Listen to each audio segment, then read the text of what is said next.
The answer to that question should have no consequence on legislations or laws. True. For the longest time, the question as to whether or not being gay is a choice was a matter of political import. The reality is, it doesn't matter.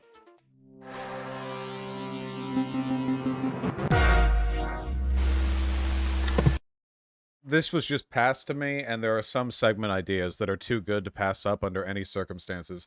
Neil deGrasse Tyson and Ben Shapiro on transgenderism. All right. Oh man, is Ben coming into this one angry? Just let it be known, by the way, I don't like Neil deGrasse Tyson. I find him really insufferable, but let's see how this goes. If they end up agreeing on everything. The left is militating against the advent of science. Militating? One of those areas is the area of transgenderism. The argument that is typically made by militating to be a powerful or conclusive factor in preventing. Is that what he meant? Militating, like preventing science from happening? I don't know. Gender theorists is that gender is entirely separate from sex.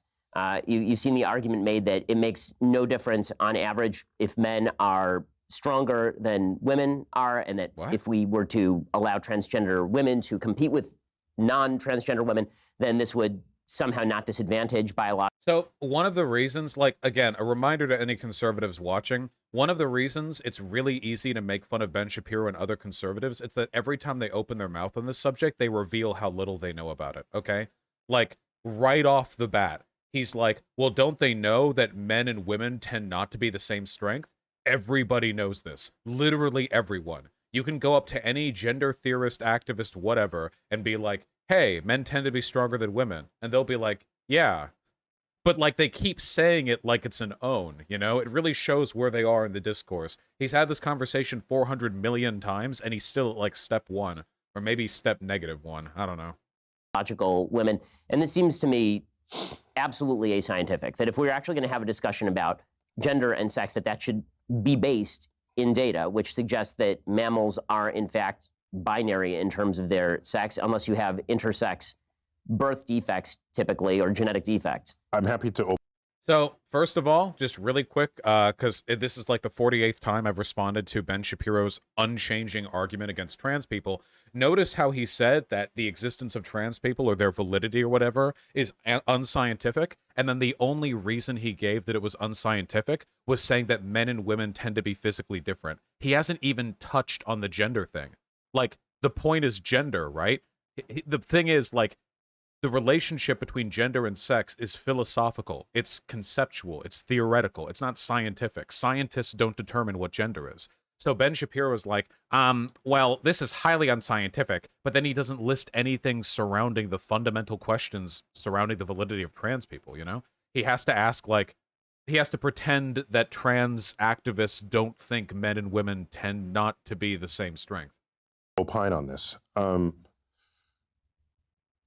This only matters because today we segregate nearly all sports by gender. Where's the line? Otherwise, why do you even give a shit? what someone identifies with? So we live in a... Neil deGrasse Tyson's answer is that he wants to go wrestle and have a hot lady wrestle him and crush his face with her thighs. That's Neil deGrasse Tyson's response. He's like, this is an interesting question, but only if you don't want mixed wrestling, which I do, so I don't care. Free country, and with consenting adults and people free expression of who and what they are. Man, on adult level, I agree with you. I think it does matter what you teach children. That's what I'm saying. And so there's the matrix of you know, what you are biologically, how you express yourself, who you choose as a sexual partner. If we actually live in a free country, as we tell ourselves, people's freedom to behave in any of those ways should not concern you at all. Okay. I actually really like this line. So I doubt that Neil deGrasse Tyson is some like huge gender theorist. I doubt he has like some giant backlog of information on this, but his general response is like the libertarian, the real libertarian. This is what real libertarianism is. Not what Ben Shapiro pretends to be, where he says he's a libertarian, but then he wants the government to legislate morality. This is real libertarianism. Why does it matter? Why do you care? Why? And you could take that further, too. If schools want to allow trans women to compete with cis women, why do you care? If the Olympics wants trans people to be able to compete with cis people, why do you care? Why? It's those organizations and their rules. They have their specialists. They say they can do it. Who cares? Why should it matter? It's a pretty strong argument, to be fair. Not the whole argument, but it's still a good one. Nor are they requiring that you behave that way. Okay? Well, this is for their own freedoms. It's like, Ben, you don't have to just compete against cis men. If you want, you can compete against women too. You know? You could, Ben, if you want, you can also have your face smashed between two meaty thighs of a tall Greek woman with visible ab muscles, you know? Like, you can also do this. We live in a free country. Now, what is unresolved here is, what do you do with sports? It's unresolved. And I've followed that closely, and I don't see any meaningful solutions to come down off of that. We know that hormones manifest differently in different people, and this is the whole thing with steroids. Steroids are hormones, right? And we rallied against steroids in professional sports because it gives you an undue advantage. So, and I've tried to think of what the future of sports would be in the world of a gender spectrum. And it may be, you don't specify whether it's a male or female sport. You just take measurements of what your hormonal balances are. And so you compete based on your hormones. I mean, this is thought I had. I mean, I don't know. So I have 2 points that I want to make to this. First of all, I really respect that Neil deGrasse Tyson is thinking of other ways, because his question seems to be, how do you do this fairly, you know? And his interest here, because Ben's interest isn't one of fairness. Ben has never cared about fairness. His only interest is the promotion of a political agenda, which includes reactionary thought against trans people. He doesn't care about like how to actually fix any of these problems. But Neil deGrasse Tyson actually does seem to. So I like that and I respect that. I recently talked to a doctor on stream like 2 days ago, or was that yesterday? I think it was 2 days ago. And it seems like for the most part, with a extended regimen of hormonal intake, for the most part, trans women really do fall in line with cis women in terms of athletic performance in most instances. And that if the person who later transitions went on puberty blockers when they were a youth, that there is essentially like no real advantage, you know? That is one of the benefits of puberty blockers. If you are born AMAB, and you're assigned male at birth, and you go on puberty blockers, and then you take estrogen and transition like into a woman medically, you never had a male puberty, which means you never had a specific level of androgen sensitivity, which enhanced your physical abilities. And for that reason, you would basically be like right in line with where you would expect cis women to be, maybe like a little taller on average, but even then, not as much as if you had experienced a male puberty, it seems. So there's a lot of variance to this. It's a really complicated question. But I like Neil deGrasse Tyson's approach to this. You know, I like his perspective. He cares about fairness. No, I don't know where it's going to land. The WNBA won't be in business for very long if that's the case. It would just be you'd have to find some way to compete people against each other if you still care that sports is an interesting activity. I guess the area where it does come up in a non-sports area. Yeah, tell me, 'cause I don't know. So it would be, you talk in your book about the education of children and teaching children about science. And right now, children are being taught about the quote-unquote gender spectrum, which is not scientifically based. That is a... What? It's not a scientific question. What does that mean? Right now, I recently attended my my young daughter's preschool lesson, and I learned they were being taught that sharing is caring. Now, as I understand it, sharing is caring is not actually a scientific principle. This is scientifically non-falsifiable, and I am deeply disturbed that they are militating scientific thought with, what are you talking about? That is a theory-based idea. No, yes, it's an idea, yes. People express themselves on a spectrum. So you learn that. That's I don't that's a social Yeah, social sure. point, not a scientific Yeah, point. yeah, because gender is social. Meaning we express ourselves hold on. based in different languages. Is that something you teach in science class, or is that something that you teach when you're teaching language? You don't teach gender in science class. Wait, Ben, you aren't taught about the gender spectrum in science class, are you? I was never taught the gender spectrum in science class. Maybe like only to differentiate it from sex? Like here's sex, but like here's gender, it's in another thing. Are they teaching kids the gender spectrum in science class? I was never taught gender in any class. I was taught there were boys and girls. So whether the fact that people want to express themselves on a spectrum, on a gender spectrum, whether that fact Come on, yeah. is something you want to put in a sociology class or in a science class, maybe that remains to be determined. But I love this, dude. He had to know who he was talking to with Ben here, you know, the fact. Oh my God. By the way, high school sociology classes, yes, please. They don't exist right now for the most part. Please, God, put them in. They'll fix so many problems. it is a real fact about real society. Well, of course, nobody's denying that people identify how they want to identify. So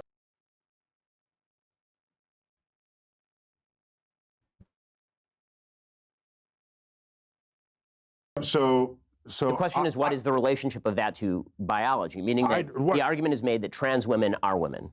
No, you can't. This is what I mean. How can anyone take Ben seriously where he's like, they're teaching gender, which is unscientific. But actually, no. I know that gender is theory and not science, but what's its relationship to sex? Well, and then he ignores the fact that other people say sex and gender are different. And then he's like, because they're saying trans women are women. Well, in gender or sex, what do you mean? It's like, this is what I mean. Like, Ben Shapiro's statements on this are indicative of a person, not just who's wrong, but of a person who doesn't care whether what they're saying is right, and they just have talking points to go through. You know what I mean? Like, what he just said is self-evidently incorrect. Gender isn't scientifically correct, or like gender isn't a science, so why is it being taught in science? Okay, well, it's not being taught in science, but people are saying it's different from sex, but I say it's not different from sex. It's like, but like he's not actually answering or responding to anything. He just has his talking points to go through. For example, and what that seems to mean is that trans women are identical to women. Now, if people want to say trans women are not biological women, obviously that is the case. But people don't seem to want to say that. Everybody, hold on, depending on what you mean by biological women, everybody knows that trans women are not biologically the same as cis women. Every human ever has said this.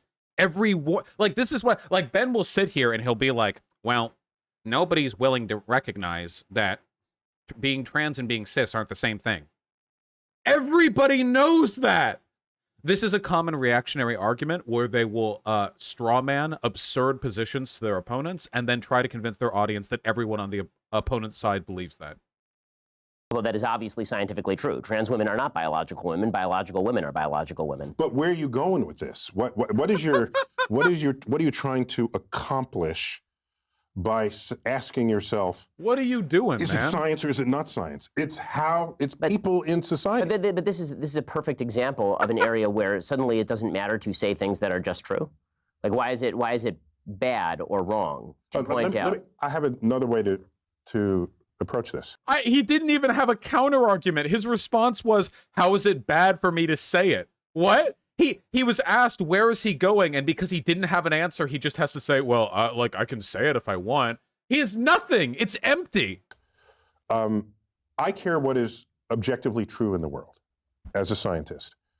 But let me not say even as a scientist. I just simply care what is objectively true.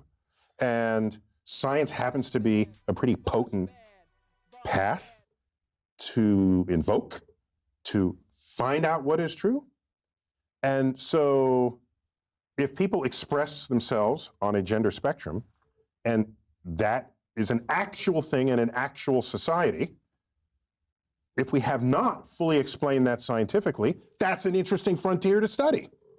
If you want to say it's only sociological, then it's the purview of the social sciences. I didn't expect to come out here coming in so hard in Neil deGrasse Tyson's corner. I thought this was going to be painful. This fucking rocks. This slaps, dude. This is awesome. I don't care who studies it. It's an interesting fact about society that's worth learning about. To fight someone and say, it's not biological, it's just your this, it's real and it's there. Man, fuck. The thing that I really like about this is because this is like a worlds collide kind of situation here. A lot of people like Neil deGrasse Tyson, you know? A lot of conservatives like him because they think of him as like this like cool science guy, which he is. I mean, that's his job.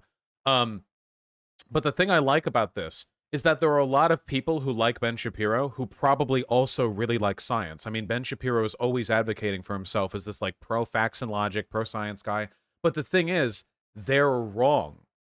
What Neil deGrasse Tyson is talking about right now is a real scientific attitude. It exists. It's there. How fascinating it will be to study. That's a real attitude, like which is conducive to science. Ben's attitude is that of a political pundit. He has an agenda. He doesn't care about examining or understanding or anything. It's just about delivering the talking points. So the funny thing to me is like, here is Ben Shapiro's aesthetic of scientific accuracy crumbling in the face of an actual advocate for science. You know, it's being destroyed literally by facts and logic right now. If more people acted like Tyson did here, the world would be such a better place. Again, I'm not like a huge Neil deGrasse Tyson fan or anything. I mean, he's rocking it here. It's just I'm not coming in as a simp. I'm just saying like his attitude here is very, very admirable. Even if he didn't know anything about trans people, this is a very good default attitude to have. Nobody really seems to be getting hurt. What an interesting thing to study. Well, because it's real because it manifests. but it is real because it manifests. But the question of how to classify manifestation is a scientific question, meaning that, for example, there was a woman over at Brown University. She came out with a study that suggested that there was a phenomenon called rapid onset gender dysphoria. Oh, come on, man. This study has been so crushed. Just a reminder, by the way, the rapid onset gender dysphoria comes from a single study. And that single study was this one woman going to TERF sites and asking the moms on these TERF sites how they felt their children became trans. That's actually what it was.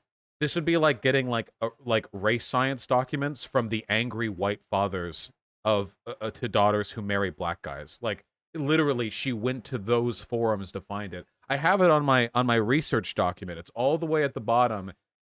Wait, let me find the exact language I used to describe how bad this study is. Studies to watch out for. Here we go. Commonly cited by transphobes to indicate transness spreads socially, that exposure to trans material might encourage youth to be trans. Rapid onset gender dysphoria. Bad data. The study polled parents, not the actual children. Those polls were taken online, and those sites were biased by nature. Like, fourth wave now, transgender trend. And I don't know why this has an apostrophe or an asterisk in here. I might have accidentally typed over it. I need to correct that. And then I said, horribly, pathetically inept data collection. Anyone who cites this should be laughed at. So again, this is a real advocate for science up against Ben Shapiro. Ben Shapiro claims to be pro-facts and logic, but he will do or say anything. Like throw anything out there to prove his political agenda. Which a member of a particular group would suffer from gender dysphoria, and this person's immediate peer group would suddenly have an onset of gender dysphoria. This paper was so controversial that Brown tried to pull it, and then was forced to reassign it later. You see this sort of treatment of science. No, it was pulled because it was bad, and then later there was a public outcry from conservatives, so they put it back up. Now let's see how Neil deGrasse Tyson responds to this. By the way, I like Ben's implication that like universities will pull studies that don't prove their pro-trans agenda. I like the deference to conspiracy here. Anyway, let's see how he responds, because he does not know anything about this study. There's no way he knows about it. Question. What you're asking now is, are there some topics that should not be studied scientifically? Right. And is there some taboo? And Sam Harris speaks a lot about this. Yes. And I think the concern is if you study some topic that's a hot button topic and you bring scientific methods and tools to it, we don't trust, I'm interpreting here, I think we as a society don't trust that people in charge in a free country won't try to legislate something that will constrict people's freedoms in the face of that information. I think that's the fear. Well, isn't that... It's a fear. I mean, and isn't that... We don't trust our own ability to govern ourselves in the face of what could be some information relative to other. What? So I'm 50-50 on this response. It's true that sometimes researchers will be concerned that the media will overblow the information they present, because this happens all the time. A study will come out, and then, like, the media will freak out, and, like, politicians will freak out, and then, like, somebody will look back at the researchers, and the researchers will be like, no, stop, please, you know? I do understand that. On the other hand, if only he knew about this study, because, man, if Neil deGrasse Tyson could claim that the study that Ben Shapiro cited is a worthless hunk of shit, if he had the knowledge to pull that one out, that would have been so good. Other kinds of information. Isn't that a bit of a problem? Yes. I mean, Yeah. Yeah, it's not, it means it's not a free society. It's not a society of free inquiry, which I think you need ultimately, but yeah. My general take on all of this stuff, from climate change to gender dysphoria to all of these issues, is bring out the science and then let's hash it out. I think that the problem I'm seeing on a lot of sides is... What is your motivation? Why? Right? Why does that matter? It matters because if you have political power, you could end up creating legislation that subtracts freedoms from people who previously were enjoying the same freedoms as you. The history of that exercise Then make a better argument. doesn't end well. Yeah, well, but He's too dishonest to acknowledge that he's only doing this to be part of, like, a political agenda, that this isn't some independent investigation into the facts. the history of which exercise? Bring out all the science and let's hash it out? I'm saying we do. If you bring out all won. the science and the politicians hash it out, the history of that exercise is a recipe for disaster if it involves discoveries that put people's freedom as defined in our Constitution at risk. But now you're arguing for limitations on areas of particular study. No, I'm arguing on we need a way to shield, we need a way to protect people's freedoms in the face of whatever gets discovered scientifically. So I'll give you. I agree. I think that's what the Constitution is for, is to guard rights from. But we're always fighting people who want rights are always fighting others who are saying they don't get the rights from the Constitution. This is a daily challenge on the progressive left. It is a daily challenge, right? Here's an example. I forgot how I ended up getting this phone call. It was some magazine that serves the gay community. And they want, I remember why, because they wanted my opinion on, they wanted my opinion about whether being gay was biological or mental. Right, there's that new study that came out, this vast study. Or psychological. Right, okay? Right. And I said, I don't care which it is. Find out what it is, fine. But the answer to that question should have no consequence. True. That is so fucking true. Because for the longest time, the question as to whether or not being gay is a choice was a matter of political import. The reality is, it doesn't fucking matter. It does not matter. I don't care. I don't care if people are gay because they're born that way. I don't care if people are gay because they fucking dab too hard one day and their fucking neurons shake up and they turn gay. I don't care anything. Come out with the worst right-wing conspiracy. People are gay only because of sexual trauma in their youth. I don't care. You shouldn't sexually traumatize people in their youth, but they're still gay. I don't care. All of these attempts to determine the origins of gay is being gay part of some witch magic flowing from the Himalayas, an ancient cult spreading homosexuality upon the winds? I don't care. People are gay. I don't care. Investigate the question all you like, but it means nothing to me in terms of how gay people should be treated today. Zero. It means absolutely nothing. On legislations or laws. Because, for example, suppose it said it's purely biological, okay? Then you say, oh, that explains it. Then suppose it says it's purely psychological. What are you going to do now? You say, well, now you're going to go to the reorientation camps or whatever those are called? No, this would happen. If it was shown that being gay was purely a psychological phenomena, then right-wingers would promote like youth education in ways to discourage being turned gay. That Ben Shapiro literally just did this by citing the rapid onset gender dysphoria. The implication is that if it could be proven that being gay is something which is a product of like psychological or educational influence, that you would then like structure youth media and youth education to minimize the likelihood of them being gay. It would be something of political import from people like Ben Shapiro. Because they already make this argument with trans people, don't they? They already say, oh, well, being trans is more likely if you're exposed to trans propaganda, so that's why kids' shows shouldn't have, like, gay characters and trans characters or whatever. They already say this, you know? Where they realign you because they say it's psychological rather than biological. All of a sudden, people start behaving in ways in society that want to constrict the freedom of expression of who and what people are. And that is a danger. So maybe there needs to be a line in the sand. Let science do what it does, but politicians keep us free. Yet there's so many politicians that are doing the opposite of that. So why aren't you a libertarian? I And mean, that scares me. Oh, Ben, you're the one who legislates morality, Ben. You're the authoritarian in this interaction, Ben. He's making the libertarian arguments. You're making the conservative authoritarian arguments. Libertarian, come over here. Just Okay. You're not a line is red. libertarian. Join me over here. I like how he didn't actually have a counter argument to that. Okay, man, that was actually like kind of amazing.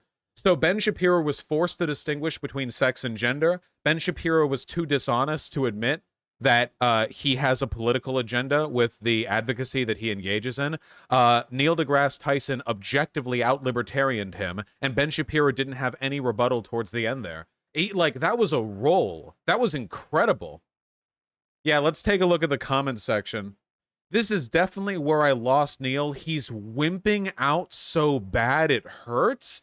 This is what it feels. If you watch this as a fan of Neil deGrasse Tyson and you lose respect for him, you never actually had any respect for his work. You are only interested in scientific inquiry up until it contradicts your political agenda.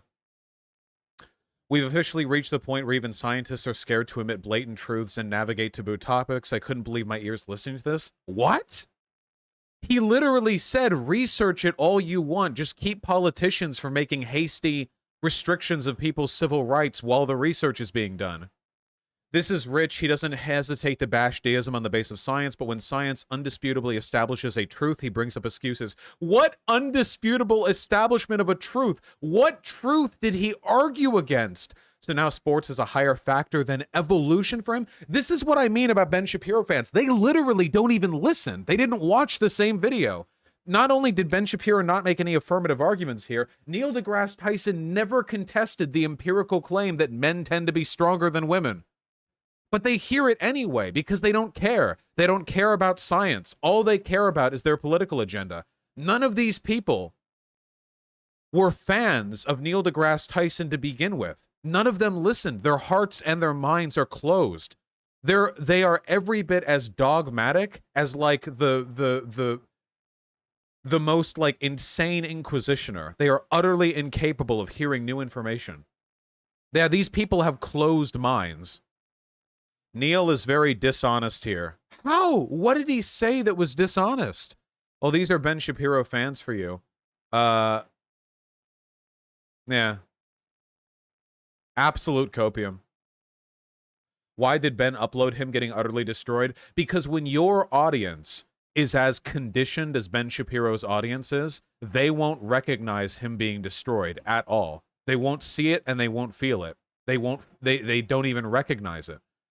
Like, that's what Ben knows. It doesn't matter. Conservatives don't their reality in conservatives' heads does not correspond to the reality of the empirical world. So you can do or say pretty much anything, and people will always defend you.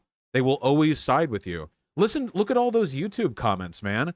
Those YouTube comments are making claims about Neil deGrasse Tyson that are objectively incorrect, saying that he, like, sacrificed himself for the logic of political correct, or the altar of political correctness, and that he's woke now and he ignores reality. He didn't ignore any reality at any point at all. Nothing.